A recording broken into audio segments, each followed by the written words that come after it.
क्या हो अगर किसी मुजरिम को दी गई फांसी की सजा को एग्जीक्यूट कर दिया जाए, फिर बाद में इस बात की आहत मिलने लगे कि कातिल कोई और रहा होगा। कोलकाता का हेतल पारेख बलात्कार और हत्या का मामला अपने समय की सुर्खियां बन गया था। इस मामले का एक महत्वपूर्ण पहलू ये है कि कानून से लेकर तमाम लोगों का दबाव कातिल के खिलाफ रहा। लोगों ने इस दबाव को लगातार तब तक बनाए रखा जब तक कि हेतल पारेख के अपराधी को फांसी पर लटका ही नहीं दिया गया। किसी की भी सहानुभूति इस अपराधी के साथ नहीं थी, लेकिन उसकी फांसी के बाद एक सन्नाटा पसर गया और उसी सन्नाटे से कुछ आवाजें निकली। इन आवाजों के जरिए जो बातें बाहर आई, उनसे एक बार फिर ये मामला विवादित बन गया। जो लोग अब तक कातिल के खिलाफ थे, वहीं दो हिस्सों में बंट गए। हमें यकीन है कि हमारे दर्शक इस मामले में निष्पक्ष रहेंगे। आज हम आपके सामने इस मामले की हर एक सच्चाई रखने जा रहे हैं, तो वीडियो को पूरा देखिए। इसके बाद इस मामले पर अपनी राय कमेंट्स में जरूर दीजिए। पश्चिम बंगाल की राजधानी कोलकाता के भवानीपुर इलाके के आनंद अपार्टमेंट की तीसरी मंजिल पर पारेख परिवार रहा करता था। इसी परिवार में हेतल पारेख नाम की लड़की रहती थी, जो केवल 16 साल की नाबालिग बच्ची थी, जो 10वीं का इम्तिहान दे रही थी। उसके परिवार में उसके पिता नागरदास पारेख, माँ यशोमती पारेख और भाई भावेश पारेख था। साल 1987 में नगरदास गुजरात को छोड़कर कोलकाता आकर रहने लगे। यहाँ उनका स्वर्ण आभूषणों का अच्छा काम चल रहा था। कोलकाता के बो बाजार में वेललैंड गोल्ड स्मिथ स्कूल मौजूद है। इसी स्कूल में पढ़ाई किया करती थी हेतल पारेख। साल 1987 में ही एक सिक्योरिटी एजेंसी में काम करने वाले धनंजय चटर्जी को इसी आनंद अपार्टमेंट में बतौर सिक्योरिटी गार्ड अपॉइंट किया गया। उसकी ड्यूटी सुबह 6 बजे से लेकर दोपहर 2 बजे तक हुआ करती थी। पश्चिम बंगाल के कुल्लू देही में पैदा हुआ धनंजय वहीं का रहने वाला था। आनंद अपार्टमेंट में सिक्योरिटी गार्ड की नौकरी करने के 2 साल बाद धनंजय ने खुद को बीएसएफ का जवान बताते हुए पूर्णिमा से शादी कर ली। पूर्णिमा एक आंगनबाड़ी कार्यकर्ता थी। पूर्णिमा को उस समय आंगनबाड़ी से 1200 रुपए प्राप्त हुआ करते थे। शादी के बाद उसे ये पता चला कि उसका पति बीएसएफ में नहीं बल्कि आनंद अपार्टमेंट में बतौर सिक्योरिटी गार्ड की नौकरी करता है, तो उसे बड़ा झटका लगा। लेकिन शादी के बाद कुछ किया नहीं जा सकता था, इसीलिए पूर्णिमा ने अपने हालात से समझौता कर लिया। साल 1990 के मार्च महीने में हेतल पारेख 10वीं कक्षा की पढ़ाई कर रही थी, परीक्षा दे रही थी। वो सुबह 7 बजे निकलती है और दोपहर 1 बजे परीक्षा देकर वापस लौट जाती है। ये घटना 1 या 2 मार्च की है, जब पहली बार हेतल ने अपनी माँ से सिक्योरिटी गार्ड के तौर पर काम कर रहे धनंजय की शिकायत की। हेतल ने बताया कि धनंजय उसे गलत तरीके से देखता है, साथ ही उल्टे सीधे कमेंट्स पास भी करता है। माँ ने पहली बार इस बात को अनदेखा कर दिया, लेकिन 3 मार्च 1990 को जब हेतल घर लौटी तो उसने माँ से बताया कि आज धनंजय ने उसे बड़े ही गंदे तरीके से पिक्चर देखने चलने का ऑफर दिया। इस बात पर यशोमती पारेख को गुस्सा आया। वो अपने पति के आने का इंतजार करने लगी और फिर जब उनके पति घर लौटे तो उसने अपने पति से सारी बात बताई। नागरदास को भी काफी गुस्सा आया और उन्होंने इस बात की शिकायत सोसाइटी की समिति से की। सोसाइटी ने इस मामले में एक्शन लिया और धनंजय की शिकायत रिपोर्ट सिक्योरिटी एजेंसी से की। सिक्योरिटी एजेंसी ने तत्काल धनंजय चटर्जी को उस अपार्टमेंट से हटाकर किसी दूसरे सिक्योरिटी गार्ड को ड्यूटी पर रख दिया। ये घटना है 4 मार्च की। इस पूरी स्टोरी का सबसे इम्पोर्टेंट घटनाक्रम 5 मार्च का है। धनंजय चटर्जी को आनंद अपार्टमेंट ना जाकर दूसरी जगह नौकरी ज्वाइन करनी थी, लेकिन वो आनंद अपार्टमेंट में ही आया। पारेख फैमिली अपने अपने काम में लगी थी। हेतल पारेख एग्जाम देकर 1 बजे वापस लौटी। 2 बजे धनंजय की शिफ्ट खत्म हो गई, लेकिन अभी भी वो आनंद अपार्टमेंट में ही था। वो सिक्योरिटी गार्ड के चेंजिंग रूम में गया। उसने क्रीम कलर की शर्ट और पैंट पहन चुका था। शाम 5:20 पर हेतल की माँ यशोमती अपने घर के नजदीक बने मंदिर में गई। लगभग 5:25 पर धनंजय ने हेतल की माँ को घर से बाहर जाते हुए देखा। इसके बाद नाइट शिफ्ट पर आए सिक्योरिटी गार्ड से धनंजय ने कहा कि वो आनंद अपार्टमेंट के 3rd फ्लोर पर जा रहा है। जब सिक्योरिटी गार्ड ने पूछा क्यों, तुम्हें 3rd फ्लोर पर क्या काम है, तो उसने बताया कि उसे सिक्योरिटी एजेंसी के ऑनर से बात करनी है। उसे ये बताना है कि वो जल्द ही दूसरी जगह ड्यूटी ज्वाइन कर लेगा। आपको बता दें कि उस समय टेलीफोन भी सबके घर में नहीं हुआ करते थे, पर 3rd फ्लोर पर रहने वाले नागरदास पारेख के घर में टेलीफोन था। धनंजय 3rd फ्लोर पर पहुंच गया। इस बीच सिक्योरिटी एजेंसी का मैनेजर राउंड पर आया। उसने नाइट शिफ्ट वाले सिक्योरिटी गार्ड से धनंजय के बारे में पूछा तो उसने कहा कि वो तो यही है और 3rd फ्लोर पर है। मैनेजर ने धनंजय को बुलाने के लिए कहा और सिक्योरिटी गार्ड ने नीचे से ही धनंजय को आवाज भी दी। धनंजय ने सीढ़ियों की खिड़कियों से झांककर उन लोगों से कहा कि मैं आ रहा हूँ। धनंजय के 3rd फ्लोर पर जाने और जाकर वापस आने के दौरान 20 मिनट गुजर चुके थे। 5:45 पर धनंजय मैनेजर से मुलाकात करता है और 5:50 पर हेतल की मां यशोमती वापस अपने फ्लैट पर पहुंचती है। वो डोरबेल बजाती है, परंतु भीतर से दरवाजा नहीं खुलता। जब कई बार डोरबेल बजाने के बाद भी दरवाजा नहीं खुलता तो यशोमती अपनी बेटी को आवाज लगाती है, परंतु अंदर से कोई आवाज नहीं आती। मजबूरी में दरवाजे को तोड़कर अंदर जाना पड़ता है। हेतल की मां और बाकी लोग हेतल के कमरे में पहुंचते हैं तो हैरान हो जाते हैं, क्योंकि हेतल खून में लथपथ पड़ी।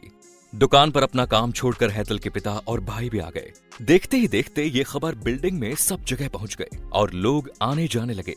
करीब 9 बजे पुलिस को इन्फॉर्म किया गया और जब पुलिस आई तो उसने एविडेंस तलाश करना शुरू किया।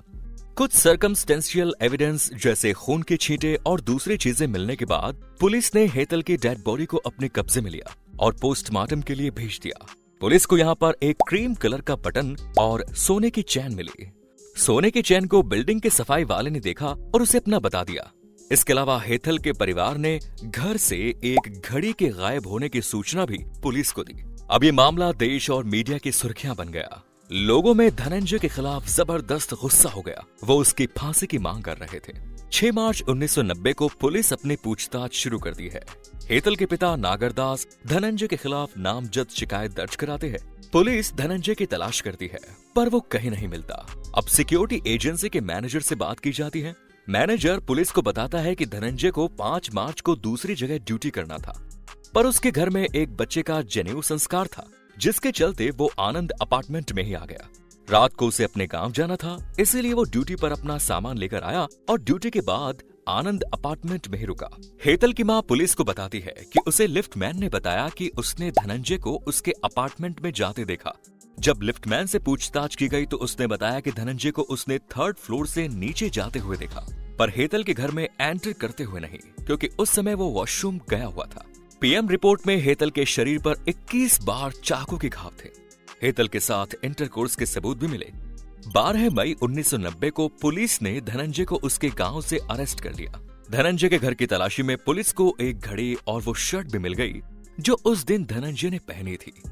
पुलिस को धनंजय के खिलाफ कोई भी डायरेक्ट एविडेंस नहीं मिला, ना ही कोई आई विटनेस, ना ही किसी ने हेतल के घर में धनंजय को आते जाते देखा। अब आप समझ सकते हैं कि केवल ऐसे ही सर्कमस्टेंशियल एविडेंस के बेसिस पर लोगों ने ये अनुमान लगा लिया कि ये कांड धनंजय ने किया है। यही कहानी प्रेस और मीडिया में चल रही थी। पुलिस भी इसी थ्योरी पर काम कर रही थी। आगे चलकर ये मामला कोलकाता के डिटेक्टिव डिपार्टमेंट को दिया गया। धनंजय के खिलाफ चार्जशीट पेश की गई, जिसमें उसे इस हत्याकांड का आरोपी माना। अलीपुर के कोर्ट में जब ट्रायल चल रहा था तो गवाहों ने भी इसी स्टोरी के अकॉर्डिंग अपना बयान दिया। सोने की चैन के बारे में सफाई कर्मचारी ने अदालत को बताया कि उसने वो चैन धनंजय को गिफ्ट में दी। जब धनंजय वहां पर आया होगा तो निश्चित रूप से वो सोने की चैन वहां गिर गई होगी। पुलिस, कानून, मीडिया के साथ साथ अब आनंद अपार्टमेंट के सारे लोग, इस केस को देखने और समझने वाली जनता, ये सभी डिसाइड कर चुके थे कि ये कांड धनंजय ने ही किया है। धनंजय के पास अपनी बेगुनाही का कोई सबूत नहीं था। वो सिर्फ मुंह से कहता रहा कि उसने ऐसा कुछ नहीं किया। वो किसी की हत्या के बारे में सोच भी नहीं सकता। लेकिन अलीपुर सेशन कोर्ट ने इस मामले को रेयरेस्ट ऑफ द रेयर मानते हुए धनंजय को फांसी की सजा सुनाई और उसकी फांसी की सजा सुप्रीम कोर्ट तक बरकरार रही। 25 जून 2004 को धनंजय को फांसी दी जानी थी, लेकिन उसने 24 जून को ही राष्ट्रपति के पास मर्सी पिटीशन फाइल कर दी। लेकिन लोगों की सहानुभूति 16 साल की हेतल पारेख के साथ इतनी ज्यादा थी कि धनंजय चटर्जी की किसी भी अपील का कोई असर नहीं हुआ। राष्ट्रपति के पास से उसकी मर्सी पिटीशन रिजेक्ट हो गई और 15 अगस्त 2004 को उसकी फांसी की सजा को एग्जीक्यूट करने का डिसीजन लिया गया और सुबह 4:30 बजे अलीपुर सेंट्रल जेल में उसे फांसी दी जानी थी। फांसी से पहले ह्यूमन राइट्स जैसे कुछ संगठनों ने धनंजय के फेवर में प्रोटेस्ट किया, लेकिन इसका कोई असर नहीं हुआ। उसे तय समय पर फांसी दे दी गई। फांसी पर चढ़ते समय उसके आखिरी शब्द यही थे कि मैं बेगुनाह हूँ, गरीब हूँ, इसीलिए मेरी किसी ने नहीं सुनी। उसने पुलिस वाले से पूछा, मेरे मरने के बाद ये केस चलता रहेगा क्या कभी असली कातिल पकड़ा जाएगा? पर उसके इन सवालों का पुलिस वालों के पास कोई जवाब नहीं था। धनंजय के घर वाले भी उसे ही कातिल समझते थे, इसीलिए उसकी डेड बॉडी को लेने से मना कर दिया। कानून की किताब में अब ये मामला बंद हो चुका है, मगर यहीं से कुछ नई बातें सामने आई।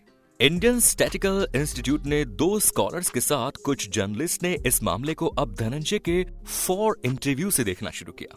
कुछ बातें निकलकर सामने आई, जिसके अनुसार धनंजय ने एक इंटरव्यू के दौरान बताया कि उसने हेतल को नहीं मारा, वो अपने काम से काम रखता था, बिल्डिंग में किसी से बात नहीं करता था।